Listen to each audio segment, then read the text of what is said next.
आदरणीय धार्मिक सज्जन वृंद, यजुर्वेद का 35वां अध्याय। आज मंत्र संख्या 22 का स्वाध्याय किया गया।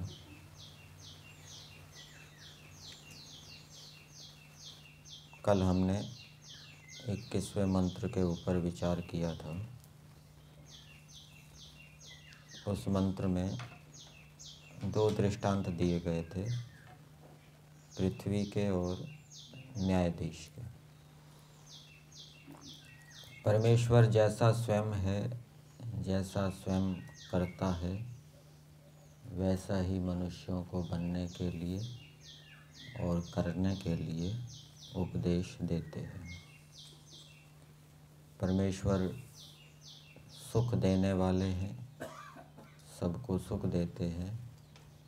इसलिए मंत्र के माध्यम से परमेश्वर ने उपदेश दिया कि जैसे पृथ्वी सुख देने वाली होती है, वैसे तुम्हें भी सुख देना चाहिए। यद्यपि मंत्र का भाष्य गृहस्थ स्त्री के आधार पर किया गया है, व्यापक रूप में देखें तो ये सभी मनुष्यों के ऊपर लागू हो जाएगा। पृथ्वी के समान सभी मनुष्यों को, सबको सुख देने वाला होना चाहिए, क्योंकि परमेश्वर सबको सुख देता है। परमेश्वर दोषों से रहित है। मनुष्यों को भी, विशेष रूप से गृहस्थ स्त्री को भी दोषों से रहित होना चाहिए, और पृथ्वी को भी दोषों से रहित करना चाहिए, कांटे गड्ढे आदि से रहित हो। परमेश्वर सबको रहने के लिए स्थान देता है, सबका आधार बनता है, सबका पालन करता है। तो मनुष्यों का हृदय भी विशाल होना चाहिए, सबके हित की भावना, कल्याण की भावना, उन्नति की भावना होनी चाहिए, और यथा सामर्थ्य दूसरे की उन्नति के लिए प्रयास करना चाहिए। व्यापक दृष्टि हो, अपने तक सीमित दृष्टि ना हो। और जैसे परमेश्वर प्रशंसनीय है, उत्तम उत्तम श्रेष्ठ गुण कर्म स्वभावों में ईश्वर प्रशस्त है, प्रशंसनीय है, ईश्वर के तुल्य कोई नहीं है, वैसे ही परमेश्वर ने भी मनुष्यों को उपदेश दिया है कि हे मनुष्यों, तुम भी प्रशंसनीय बनो, प्रशंसनीय गुण कर्म स्वभावों से युक्त बनो। गृहिणी के लिए कहा है, दूसरे मनुष्यों के ऊपर भी लागू हो जाएगा। और जैसे परमेश्वर पापों को दूर करता है, दूसरों को शुद्ध करता है, दूसरों की बुराइयों को दूर करता है, वैसे ही गृहस्थ स्त्री आदि मनुष्यों को भी दूसरों के पापों को, बुराइयों को दूर करना चाहिए। आचार्य है वो शिष्यों की बुराइयों को दूर करे, माता पिता है वो संतानों की बुराइयों को दूर करें, पति पत्नी है वो भी एक दूसरों की बुराइयों को दूर करें।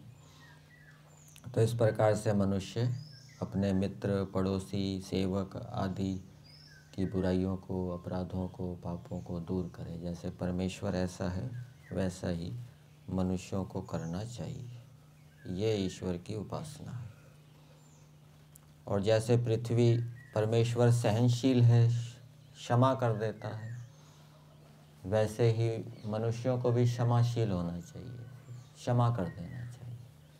परमेश्वर पाप को क्षमा करता है। क्षमा करने का मतलब सहन करता है। किसी पापी व्यक्ति को देखकर क्रोधित नहीं होता, उद्विग्न नहीं होता।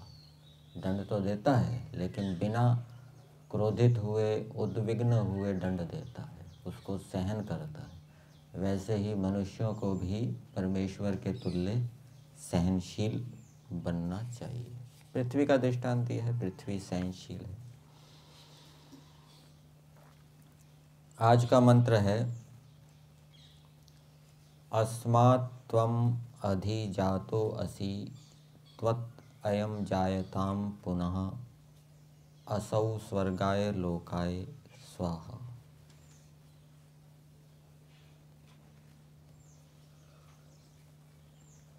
भूमिका में दिया है मनुष्यों को क्या करना चाहिए, तो इसका उत्तर आपको भावार्थ में मिल जाएगा। मनुष्यों को अपने मनुष्य जीवन का जो चरम लक्ष्य है मोक्ष, उसको प्राप्त करने का प्रयास करना चाहिए। और मंत्र के अंदर मोक्ष के लिए स्वर्ग शब्द बताया गया है, स्वर्गाय लोकाय। स्वर्ग के लिए, मोक्ष के लिए मनुष्यों को समर्थ बनना चाहिए। मंत्र के पदार्थ में दिया है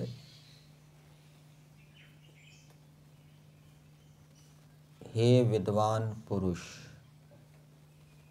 वैसे संबोधन में विद्वान दिया है संस्कृत भाग में, हिंदी में भी विद्वान का प्रयोग कर सकते हैं, लेकिन हिंदी में विद्वान ही कहते हैं। हे विद्वान पुरुष, आप, त्वम, आप, अस्मात्, इस लोक से अर्थात वर्तमान मनुष्यों से अधि सर्वोपरि जाता प्रसिद्ध विराजमान हैं। तो विद्वान मनुष्यों को सर्वोपरि बनना चाहिए, सबसे ऊपर बनना चाहिए, प्रत्येक गुण में सर्वोपरि होना चाहिए। ये संकेत यहाँ से मंत्र से मिल रहा है। ईश्वर भी सर्वोपरि है, प्रत्येक गुण में सबसे आगे है। ऐसे ही परमेश्वर ने इस मंत्र के माध्यम से उपदेश दिया है कि मनुष्यों को भी सर्वोपरि बनना चाहिए। अथर्ववेद के अंदर एक मंत्र आता है, यशा इंद्रो यशा अग्निर यशः सोमो अजायत यशा विश्वस्य भूतस्य अहम अस्मि यशस्तमः। इंद्र यशस्वी है, अग्नि यशस्वी है, चंद्रमा यशस्वी है, और मैं कैसा हूँ? यशस्तमः, उनसे भी अधिक यशस्वी हूँ। इस मंत्र का अर्थ किया है सूर्य, आग, अग्नि और चंद्रमा यशस्वी हुए हैं, मैं यशस्वी हूँ, सब संसार के बीच में अत्यंत यशस्वी हूँ। ये वेद का संदेश है मनुष्यों के लिए। मनुष्य भी, ईश्वर भी सबसे अधिक यशस्वी है। फिर आगे दिया है संसार में कोई भी पदार्थ मनुष्य की अपेक्षा अधिक यशस्वी ना हो सके। यदि मनुष्य का यश किसी की अपेक्षा कम हो तो वो केवल किसकी अपेक्षा से कम हो? परमेश्वर की अपेक्षा से उसका यश कम हो। ऐसे दृष्टांत तो अग्नि सूर्य के दिए जाते हैं, और यदि मनुष्य उनसे भी अधिक यशस्वी हो जाएगा तो फिर उनका दृष्टांत दिया जाएगा, फिर अग्नि सूर्य का दृष्टांत नहीं दिया जाएगा। फिर एक मंत्र और दिया है अथर्ववेद के अंदर, प्रत्येक सद्गुण में अत्यंत यशस्वी बनो। ये यहाँ पर बताया गया है। यथा इंद्रो द्यावा पृथिव्योर यशस्वान यथा आपः औषधीषु यशस्वती एवा विश्वेषु देवेषु वयम सर्वेषु यशसः स्याम। यह अथर्ववेद का मंत्र है। औषधियों में जल यशस्वी है, औषधियों में जल यशस्वी है। औषधियों में जल रूप औषधि अधिक गुणकारी है और बिना जल के औषधियों की उत्पत्ति भी संभव नहीं। मनुष्य तेज में, सौम्य गुण में, शांति में इतना प्रसिद्ध हो जाए कि उसी को लोग उस गुण के उत्कर्ष में दृष्टांत रूप में पेश किया करें। ठीक है, फिर सूर्य का दृष्टांत ना दें, चंद्रमा का दृष्टांत ना दें, फिर उसी मनुष्य का दृष्टांत दें। इतना मनुष्य क्या है, यशस्वी हो जाए। और फिर मंत्र में दिया है, अयम त्वत् पुनः असौ स्वाहा। यह पुत्र आपसे पीछे असौ विशेष नाम वाला देखने योग्य स्वर्ग के लिए समर्थ होगे। तो आप संसार के अंदर देखेंगे कि जो श्रेष्ठ मनुष्य होते हैं, श्रेष्ठ पति पत्नी होते हैं, उनके संतान भी प्राय श्रेष्ठ होते हैं। कोई अपवाद हो जाए दूसरी बात है, और जो दुष्ट दुराचारी पति पत्नी होते हैं, उनके संतान पराये क्या मिलेंगे, दुष्ट मिलेंगे। तो संतान भी कैसा हो, यह पुत्र जो आपसे उत्पन्न हुआ है, आपके पीछे नाम वाला, ये मोक्ष प्राप्ति के लिए समर्थ हो। तो बच्चों को बचपन से ही मोक्ष के बारे में बताना चाहिए कि मनुष्य जीवन का लक्ष्य क्या है, मोक्ष को प्राप्त करना। तो इस प्रकार से बचपन से बच्चों को मोक्ष के बारे में बताएंगे तो उससे बच्चों की प्रवृत्ति फिर अच्छे कार्यों की ओर होगी। एक जगह मंत्र में दिया है कि जो संतान है वो माता पिता से भी अधिक श्रेष्ठ होवे, ये वेद का संदेश है। संतान कैसी होनी चाहिए, माता पिता से भी अधिक श्रेष्ठ। ये अथर्ववेद का ही मंत्र दिया है, यह इह पितरो जीवा इहम इह वयम स्मः अस्मांस्ते अनुवयम तेषाम श्रेष्ठः भूयासम। हम अपने माता पिता से श्रेष्ठ होवें। इसका अर्थ दिया है, जो यहाँ अर्थात गृहस्थ आश्रम में जीवित माता पिता हैं, वे गुणों में हमारे पीछे रहे, वो गुणों में हमारे पीछे रहें। अस्मांस्ते अनु और वयम तेषाम श्रेष्ठः भूयासम, और जो यहाँ हम उनके पुत्र हैं, वे हम उनसे श्रेष्ठ हो जाएं। तो ये वेद का आदेश है कि संतान जो है वो अपने माता पिता से श्रेष्ठ होने चाहिए। इसी प्रकार से जो शिष्य है वो भी अपने गुरुओं से श्रेष्ठ होवे। और एक जगह अन्यत्र भी वेद मंत्र में दिया है, अति समम क्राम आपनो ही श्रेयांसम अति समम क्राम।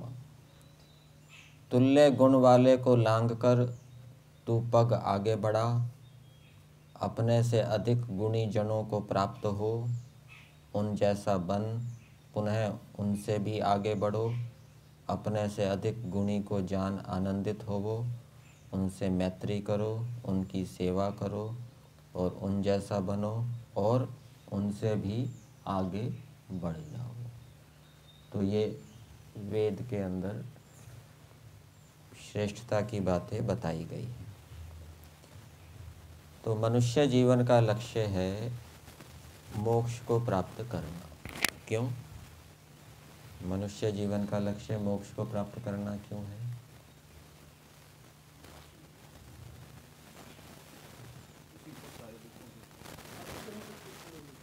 क्योंकि जीवात्मा दुख का लेश मात्र भी नहीं चाहता,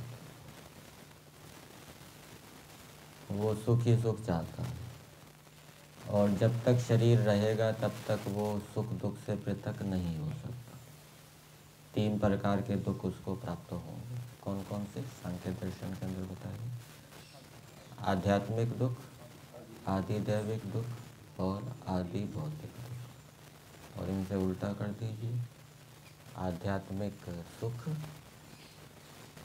आदि भौतिक सुख और आदि दैविक सुख। आदि दैविक सुख भी मिलता है ना, समय पर वर्षा होए तो किसान बहुत प्रसन्न होते हैं।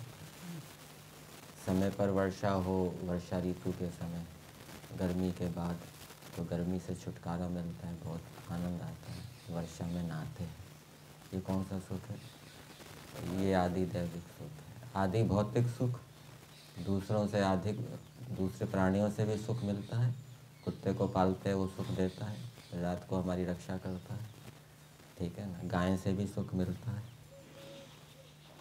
मित्रों से भी सुख मिलता है। और आध्यात्मिक सुख, आध्यात्मिक सुख क्या है? विद्या से सुख मिलता है, ठीक है ना, विद्या से सुख मिलता है। विद्या से उल्टा क्या है? विद्या नहीं होगी, मूर्खता होगी, तो उसके कारण दुख प्राप्त होगा, वो आध्यात्मिक दुख है। लेकिन ये जो तीन सुख है, आध्यात्मिक सुख, आदि भौतिक सुख और आदि दैविक सुख, ये तो संसार में हमें प्राप्त होंगे, ठीक है ना। और संसार के सुख हमारे लक्ष्य नहीं है, क्योंकि उसके अंदर दुख भी मिश्रित है। तो हमें तो केवल शुद्ध सुख चाहिए, और शुद्ध सुख केवल मोक्ष में प्राप्त हो सकता है। इसलिए मोक्ष को प्राप्त करने का प्रयास मनुष्यों को करना चाहिए। एक व्यक्ति चेन्नई जा रहा है, बैलगाड़ी से जा रहा है। दूसरा व्यक्ति चेन्नई जा रहा है, ट्रेन से जा रहा है। तीसरा व्यक्ति चेन्नई जा रहा है, पैदल जा रहा है। तो हमें देखना चाहिए कि हम जो मोक्ष की ओर बढ़ रहे हैं, पैदल जा रहे हैं, बैलगाड़ी से जा रहे हैं या ट्रेन से जा रहे हैं। लक्ष्य प्राप्ति तेजी से होनी चाहिए, धीरे धीरे नहीं हो जाए, ठीक है। और जो पैदल जा रहा है वो तो पहुंच भी नहीं सकता, कठिनाई से पहुंचेगा, ऐसा भी हो। तो लक्ष्य की ओर तेजी से बढ़ने का उपाय क्या है? लक्ष्य की ओर तेजी से बढ़ने का उपाय क्या है? संध्या के मंत्र में भी बोलते हैं ना, समर्पण प्रार्थना में, धर्मार्थ काम मोक्षाणाम सद्यः सिद्धिर्भवति। तो तेजी से लक्ष्य की ओर बढ़ने का उपाय क्या है?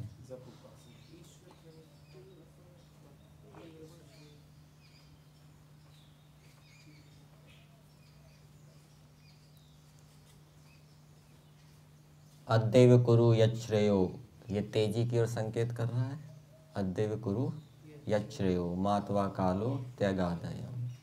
तो मृत्यु को देखना, जीवन छोटा सा है, लक्ष्य बहुत बड़ा है, और बड़े लक्ष्य के लिए समय भी अधिक चाहिए, पुरुषार्थ भी अधिक चाहिए।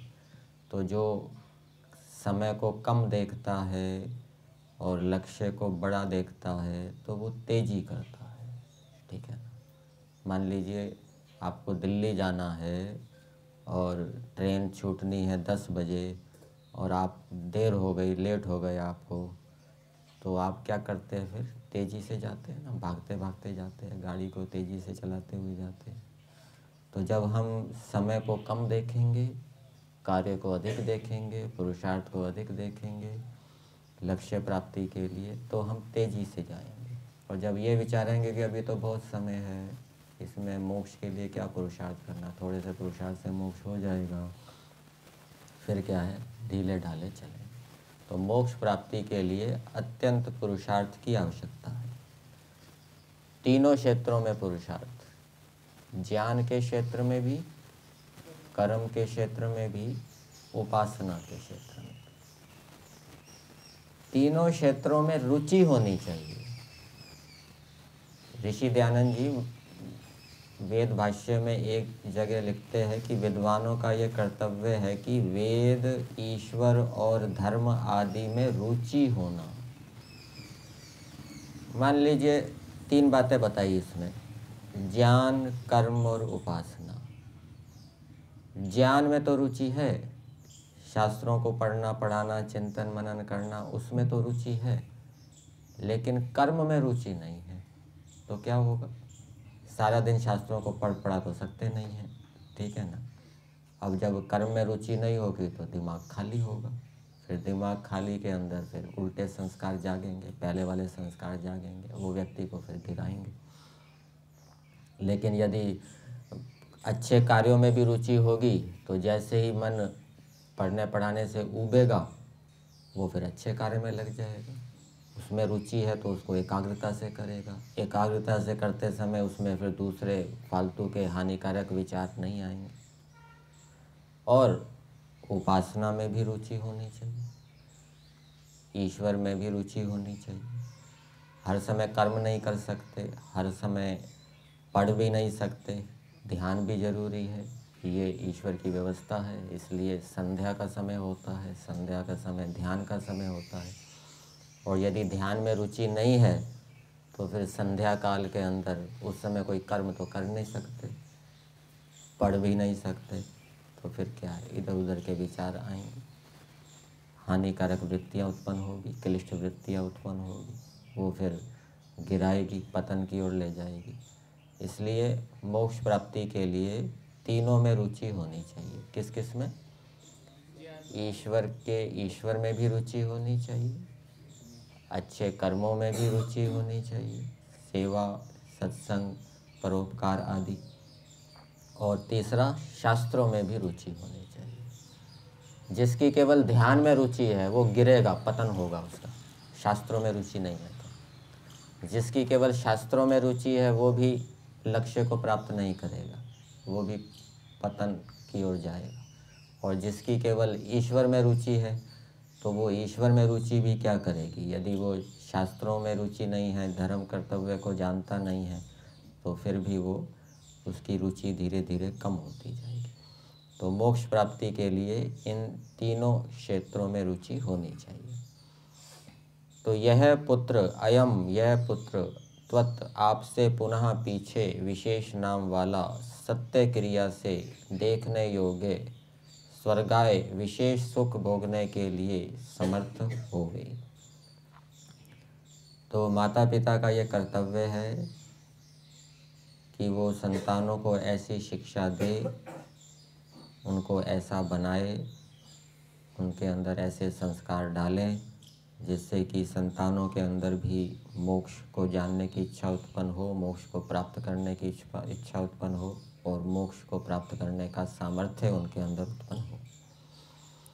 इस मंत्र के भावार्थ में दिया है, हे मनुष्यों, तुम लोगों को चाहिए कि इस जगत में मनुष्यों का शरीर धारण कर विद्या, उत्तम शिक्षा, अच्छा स्वभाव, धर्म, योगाभ्यास और विज्ञान का सम्यक ग्रहण करके मुक्ति सुख के लिए प्रयत्न करो। तो मुक्ति सुख की प्राप्ति के लिए इन चीज़ों की आवश्यकता है। विद्या की आवश्यकता है। विद्या दो प्रकार की विद्याएं होती है, पराविद्या और अपराविद्या। लौकिक विद्याओं की भी आवश्यकता है, नहीं तो संसार में जीना कठिन हो जाएगा। बहुत से काम होते हैं वो करने नहीं आएंगे तो फिर कष्ट होगा, दुख होगा। तो लौकिक विद्याएं भी होनी चाहिए, पराविद्या आध्यात्मिक विद्या भी होनी चाहिए, उत्तम शिक्षा भी होनी चाहिए। उत्तम शिक्षा मतलब शिष्ट भाषा का बोलना, शुद्ध उच्चारण करना, मीठी भाषा बोलना, मधुर भाषा बोलना, बड़ों के साथ छोटों के साथ कैसा व्यवहार करना, खाना पीना कैसा, उठना बैठना कैसा, कपड़े कैसे पहनने किस प्रकार से पहनने, ये सारी शिक्षा के अंतर्गत आ जाता है। लेना देना आदि। अच्छा स्वभाव होना चाहिए। फिर धर्म, योगाभ्यास और विज्ञान, ये तीन बातें बताई। योगाभ्यास कर रहे हैं, लेकिन यदि मन एकाग्र नहीं हुआ, यहाँ योगाभ्यास से धारणा ध्यान समाधि लेना चाहिए।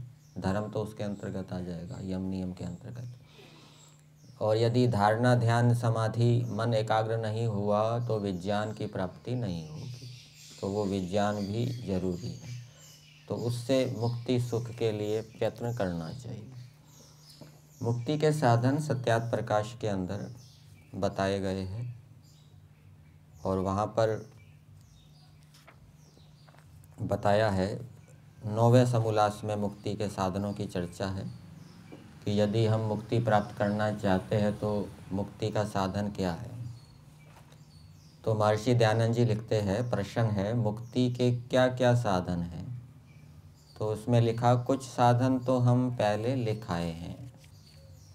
पहले कुछ साधन यहीं पे 9वें समोल्लास में बताए थे।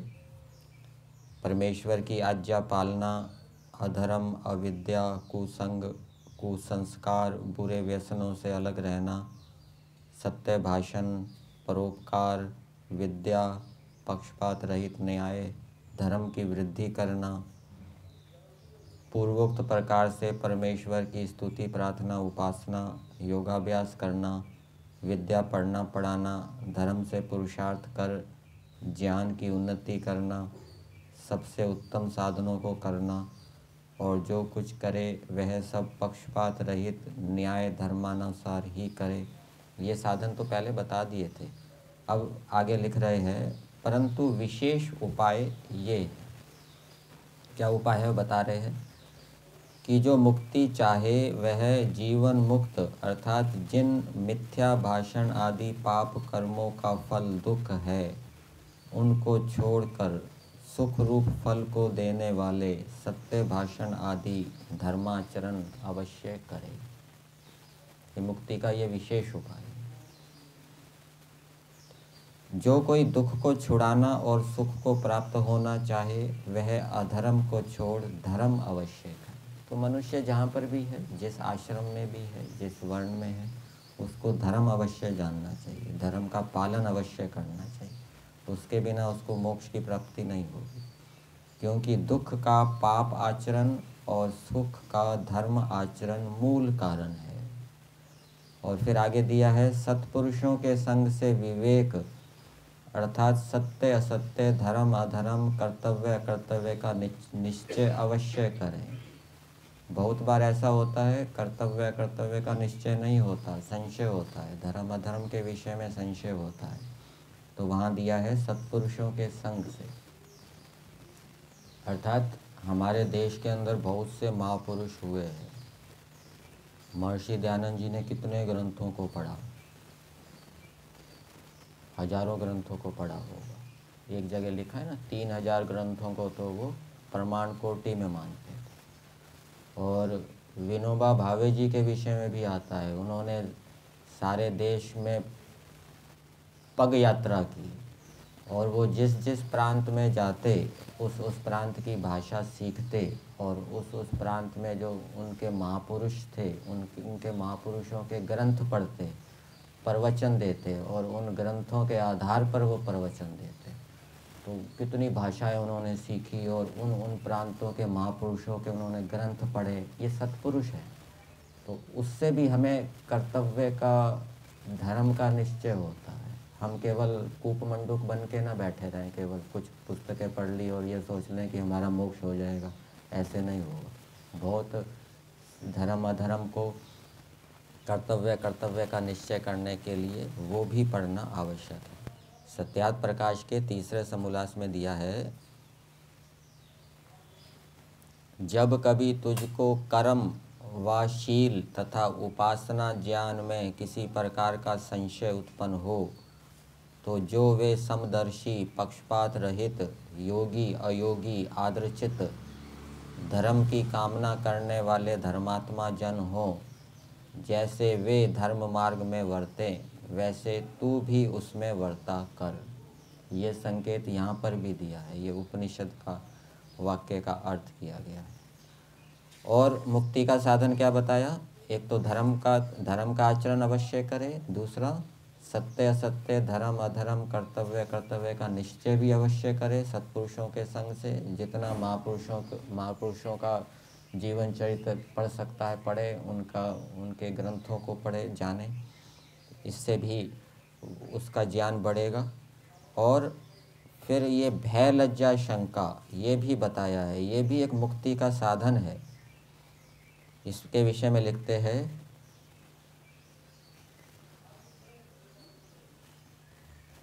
जब इंद्रियां अर्थों में मन, इंद्रियां और आत्मा मन के साथ संयुक्त होकर प्राणों को प्रेरणा करके अच्छे व बुरे कर्मों में लगाता है, तभी वह बहिर्मुख हो जाता है। उसी समय भीतर से आनंद, उत्साह, निर्भयता और बुरे कर्मों में भय, शंका, लज्जा उत्पन्न होती है। यह अंतर्यामी परमात्मा की शिक्षा है। ये मुक्ति का विशेष उपाय बता रहे हैं महर्षि दयानंद जी, कि जो इस शिक्षा के अनुकूल चलेगा, भय, लज्जा, शंका, आनंद, उत्साह के, जो कोई इस शिक्षा के अनुकूल वर्तता है वही मुक्ति जन्य सुखों को प्राप्त होता है, और जो विपरीत वर्तता है वह बंध जन्य दुख भोगता है। तो ये भय, लज्जा, शंका भी सबको पकड़ में नहीं आती। अलग अलग चित्तों की स्थिति होती है। किसी का चित्त सात्विक होता है, किसी का राजसिक होता है, किसी का तामसिक होता है। तामसिक वाले को तो ये संकेत पकड़ में आएगा ही नहीं, राजसिक वाले को पकड़ में आएगा तो वो उसको उपेक्षा कर दे। और जो सात्विक आएगा, सात्विक चित्त वाला होगा, उसको ये संकेत पकड़ में आएगा तो वो विचारेगा ये भय, लज्जा, शंका क्यों हो रही है, क्या कारण है, इसके अनुकूल चलना चाहिए, नहीं चलना चाहिए। कभी कभी भय, लज्जा, शंका, अच्छे कार्यों में भी भय होता है, अच्छे कार्यों में भी लज्जा होती है। तो जो सात्विक चित्त वाला है वो निश्चय करेगा, ठीक है ना, उसको सत्य को जानने की उसकी इच्छा होगी, और निश्चय करके, निर्णय करके, यदि वो भय, लज्जा, शंका ईश्वर की ओर से है या आनंद, उत्साह ईश्वर की ओर से है, वो उसके अनुकूल चल के अपने जीवन को सफल बनाएगा। और जो विपरीत वर्तता है वह बंध जन्य दुख भोगता है। तो जो इस शिक्षा के विपरीत चलेगा वो हमेशा बंधन में रहेगा, वो मुक्ति को प्राप्त नहीं कर सकता। और मुक्ति का एक साधन और बताया, ये विशेष साधन बता रहे हैं, सदा तमोगुण अर्थात क्रोध, मलिनता, आलस्य, प्रमाद आदि, रजोगुण अर्थात ईर्ष्या, द्वेष, काम, अभिमान, विक्षेप आदि दोषों से अलग होके सत्व अर्थात शांत प्रकृति, पवित्रता, विद्या, विचार आदि गुणों को धारण करें। और ये भी उपाय बताया है, मैत्री, करुणा, मुदित उपेक्षा, सुखी जनों में मित्रता, दुखी जनों पर दया, पुण्य आत्माओं में हर्षित होना, दुष्ट आत्माओं में ना प्रीति और ना बैर करना, ये भी मुक्ति के साधन है। तो मंत्र के अंदर परमेश्वर के द्वारा मनुष्यों के लिए संदेश दिया गया है कि मनुष्य सर्वोपरि बने, प्रत्येक गुण में सबसे आगे बने, और उनके संतान भी उत्तम हो। और उनके संतान उत्तम कब होंगे, जब वो पति पत्नी दोनों ब्रह्मचर्य का पालन करते हुए संतानों को उत्पन्न करेंगे, और संतानों को बचपन से ही मोक्ष के बारे में बताएं, मोक्ष की शिक्षा दें, मोक्ष के संस्कार डालें, अच्छे कार्यों की प्रेरणा दें। तो इस प्रकार से मनुष्य का जीवन सफल होता है जब वो मोक्ष को जानता है और मोक्ष के साधनों के अनुसार चलते हुए प्रयत्न करता है।